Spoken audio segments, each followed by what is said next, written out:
Today we're going to talk about the 7 key differences between direction and bearing. First, direction is the angle between the north and a point, while bearing is the horizontal angle measured clockwise from the north.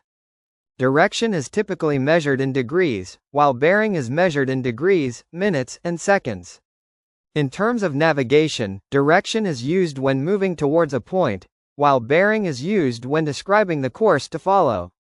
Direction can be in any range from 0 to 360 degrees, whereas bearing is always between 0 and 90 degrees. Another difference is that direction is constant and doesn't change based on where you are, while bearing is relative to the observer's position.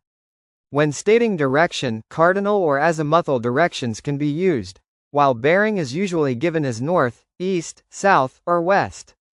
Direction may not always give a precise location, while bearing is more specific and useful for accurate navigation.